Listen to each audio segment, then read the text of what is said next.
एक शहर में एक साहूकार था जो भगवान शिव का परम भक्त था।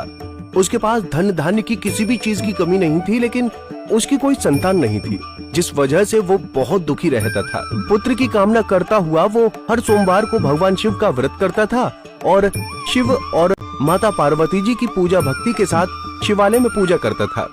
उसके इस भक्ति भाव को देखकर एक दिन माता पार्वती जी ने शिव जी से कहा, प्रभु, ये साहूकार आपका अनन्य भक्त है, इसको किसी बात का कष्ट है तो आपको उसे अवश्य दूर करना चाहिए। शिवजी बोले, हे पार्वती, इस साहूकार के पास पुत्र नहीं है, ये इसी से दुखी रहता है। माता पार्वती कहती हैं, हे ईश्वर, कृपया करके इसे पुत्र का वरदान दीजिए। तब भोलेनाथ ने कहा, हे पार्वती, साहूकार के भाग्य में पुत्र का योग नहीं है। ऐसे में अगर इसे पुत्र प्राप्ति का वरदान मिल भी गया तो वो केवल 12 वर्ष की आयु तक ही जीवित रहेगा। ये सुनने के बाद भी माता पार्वती ने कहा कि हे प्रभु, आपको इस साहूकार को पुत्र का वर देना ही होगा, अन्यथा भक्त क्यों आपकी सेवा पूजा करेंगे। माता के बार बार कहने से भोलेनाथ ने साहूकार को पुत्र का वरदान दिया, लेकिन ये भी कहा कि वो केवल 12 वर्ष तक ही जीवित रहेगा। साहूकार ये बातें सुन रहा था, इसीलिए उसे ना तो खुशी हुई और ना ही दुख। वो पहले की तरह भोलेनाथ की पूजा अर्चना करता रहा। उधर सेठानी गर्भवती हुई और 9वें महीने उसे सुंदर से बालक की प्राप्ति हुई। परिवार में खूब हर्षोल्लास मनाया गया, लेकिन साहूकार पहले की तरह रहा।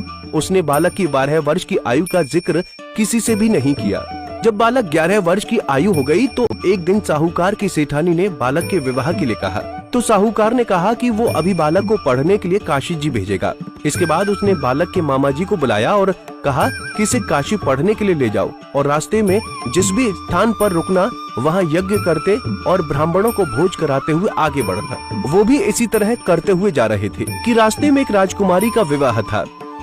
जिससे उसका विवाह होना था वो एक आंख से काना था। तो उसके पिता ने जब अति सुंदर साहूकार के बेटे को देखा तो उसके मन में आया कि क्यों ना इसे ही घोड़ी पर बिठाकर शादी के सारे कार्य संपन्न करा लिए जाए। तो उन्होंने मामा से बात की और कहा कि इसके बदले में वो अथाह धन देंगे, तो वो भी राजी हो गए। इसके बाद साहूकार का बेटा विवाह की बेदी पर बैठा और जब विवाह कार्य संपन्न हो गए तो जाने से पहले उसने राजकुमारी की चुनरी के पल्ले पर लिखा कि तेरा विवाह तो मेरे साथ हुआ, लेकिन जिस राजकुमार के साथ भेजेंगे वो तो एक आंख का काना है। इसके बाद वो अपने मामा के साथ काशी के लिए चला गया। उधर जब राजकुमारी ने अपनी चुनरी पर यह लिखा हुआ पाया तो उसने राजकुमार के साथ जाने से मना कर दिया। तो राजा ने भी अपनी पुत्री को बारात के साथ विदा नहीं किया। बारात वापस लौट गई। उधर मामा और भांजे काशी जी पहुँच गए। एक दिन जब मामा ने यज्ञ रचा रखा था और भांजा बहुत देर तक नहीं आया तो मामा ने अंदर जाकर देखा तो भांजे के प्राण निकल चुके थे। वो बहुत परेशान हुए, लेकिन सोचा कि अभी रोना पीटना मचाया तो ब्राह्मण चले जाएंगे और यज्ञ का कार्य अधूरा रह जाएगा। जब यज्ञ संपन्न हुआ तो मामा ने रोना पीटना शुरू किया। उसी समय शिव पार्वती उधर से जा रहे थे। तो माता पार्वती जी ने शिव जी से पूछा, हे प्रभु, ये कौन रो रहा है। तभी उन्हें पता चला कि ये भोलेनाथ के आशीर्वाद से जन्मा साहूकार का पुत्र है।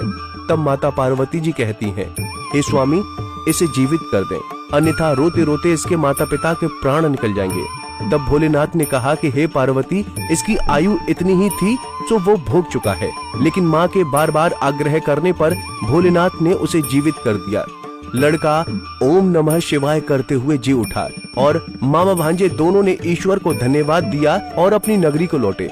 रास्ते में वही नगर पड़ा और राजकुमारी ने उन्हें पहचान लिया। तब राजा ने राजकुमारी को साहूकार के बेटे के साथ बहुत सारे धन धान्य के साथ विदा किया। उधर साहूकार और उसकी पत्नी छत पर बैठे थे।